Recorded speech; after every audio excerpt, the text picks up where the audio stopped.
All right, everyone, welcome back to another railroad crossing tour video. Today I'm here at Van Horn Road in Trenton, Michigan. And to be specific, this is the easternmost crossing on this road. There are 4 crossings on this road. The first one being the Lincoln Secondary, the second one being just outside of Flat Rock Yard. The third one is just down the street. I don't really know if you can see it. And then the fourth one is the one we are at right now, which is a double crossing owned by both CN and Norfolk Southern, or actually Conrail Shared Assets. This is a cool little crossing here. It sees about, if I had to guess, 5 to 6 trains a day. And without further ado, let's go ahead and get right into it. So our first signal here is a gated cantilever. We're starting with the CN side, by the way. This is an old Harmon Cantilever. It's cool to see another one of these still around. And here is CN's emergency information, and the dot number for the shoreline is 867577G. Here's a stop and red signal sign. The lights on the signal are 2 pairs of Safetran 12 by 24-inch Dialight LEDs, and they sit on a Safetran light bracket. The lights up on the cantilever are the same thing, I believe. Just don't want to get too close to the road. This is a pretty busy road. And then the bell on the signal is a low-pitch Siemens E-bell, I believe.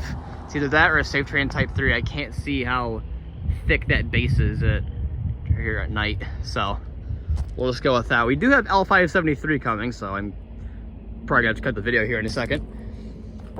And the gate sits on a Safetran base, and it has an Invensys rail gate mechanism right here. We have some Rico LED gate lights and a wind guard. And I'm gonna pause it right here for this train.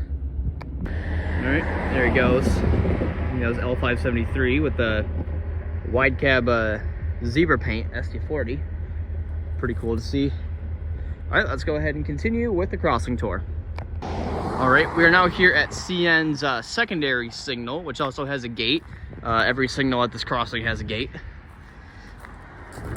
This signal sits on a Safetran base, and this one has a Siemens gate mechanism with a stamped logo.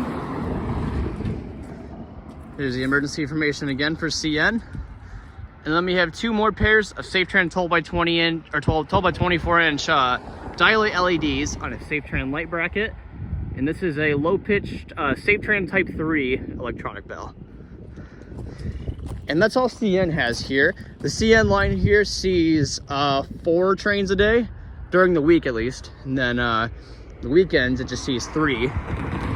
That's of course unless CN runs like an extra train or something. But let's go ahead and move on to Conrail's signals. We're gonna start with their secondary signal. And this sits on a Safetran base as well, with a Safetran gate mechanism. This is a 2000s model.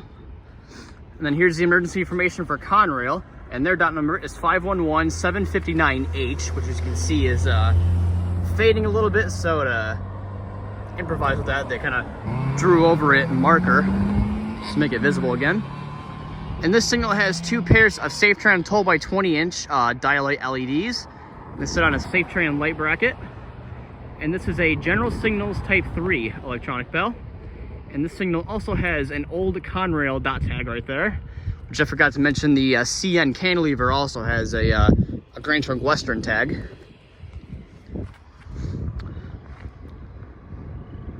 There you go. And we'll move on to the last signal, which is the Conrail Shared Assets gated cantilever signal. All right, the features for this signal has a Lincoln Industries cantilever, and then a 2000s model Safetran gate mechanism, which is attached right to the cantilever, and then a extender arm right here, just to make it work, so it doesn't hit the cantilever. And then the lights on this signal are 2 more pairs of Safetran 12 by 20-inch Dialight LEDs, with a Safetran light bracket right there. We have 3 more pairs of the same thing up on the cantilever, plus an extra crossbuck. And the bell on this signal is a General Signals Type 3 electronic bell. Then we have, I think, some LED gate lights. I can't remember. Probably should just look at the video I just made. All right, after looking at the video I just made of 573, this signal has incandescent gate lights, and I'm pretty sure they're Ricos. And there is no wind guard on this signal. You can see it's kind of bent just a little bit, but I guarantee you it's supposed to, just so it's able to flex in the wind a little bit. All right, and that's all for your signals. Now let's go ahead and talk about how this crossing is wired. So what this is, it's a quad gate double crossing. And the way it's supposed to operate is both of the primary gates, so these outside ones with the cantilever, they're supposed to go down no matter what, which they do. And then these secondary gates right here, which are these two, they're only supposed to go down corresponding to where the train is.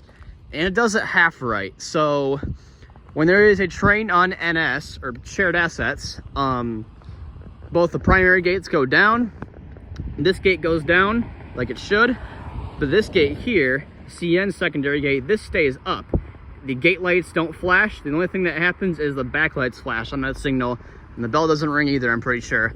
But then of course CN's primary gate goes down, the front lights flash, the backlights stay off. But when there's a train on Canadian National, this gate goes down, the whole signal activates, but this one activates as well. The gate comes down when it should stay up. So that's a little incorrect. And in addition to that, Conrail has their secondary lights to flash no matter what, even if the train's on Canadian National. So Conrail has their side of the crossing wired incorrectly, but CN has it almost nailed down. The only thing that isn't wired correctly is the secondary lights. They continue flashing once the gates rise. And that's really the only quirk about CN's wiring of this. And also the bells on these two signals shut off when the gates rise, and then these two, they keep ringing till the crossing is fully deactivated. And I don't think there's much else to say about this crossing. I hope you guys enjoyed this video. Have a great day.